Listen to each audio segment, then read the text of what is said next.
আসসালামু আলাইকুম। কেমন আছেন সবাই? আশা করি সবাই ভালো আছেন। আজকে আসছি সৌদি আরবের একটি জায়গায়, মূলত যে জায়গাটার রাস্তার মাঝখান দিয়ে অনেকগুলো খেজুর গাছ আছে। আপনারা দেখতে পাচ্ছেন একটি খেজুর গাছের চারি সাইডে অনেকগুলো খেজুর গাছ। আর অনেক খেজুর ধরেছে এবছর আলহামদুলিল্লাহ। তো এখানে একটা বিষয় দেখার বিষয়, একটা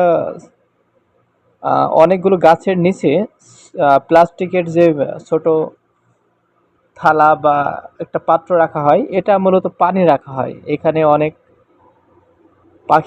পাখিগুলো আসে, তখন তারা পানির জন্য, মরুভূমিতে পানি খুবই সংকট, পানি থাকে না। মূলত তারা পানি খাওয়ার জন্য কিন্তু গাছে যখন আসে তখন তারা গাছের নিচে দেখতে পায় যে ছোট বর্তন থাকে, যেখানে মানুষ এগুলোর মধ্যে পানি রাখে। পাখিগুলো এখানে পানিগুলো পান করতে পারে। দেখতে পাচ্ছেন একটি খেজুর গাছের মূলত কতগুলো গাছ থাকে নিচে।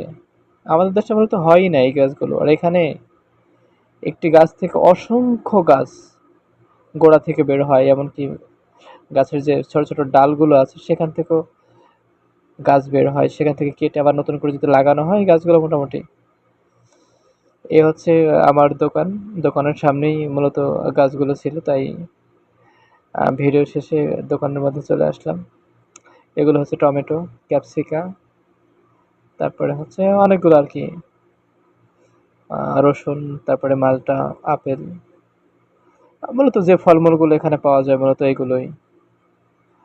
তো আজকে এ পর্যন্তই। ভালো থাকবেন সবাই। নেক্সট হয়তোবা কোনো এক ভিডিওতে আবারও আসবো আপনাদের সামনে। সে পর্যন্ত আল্লাহ হাফেজ। ভালো থাকবেন।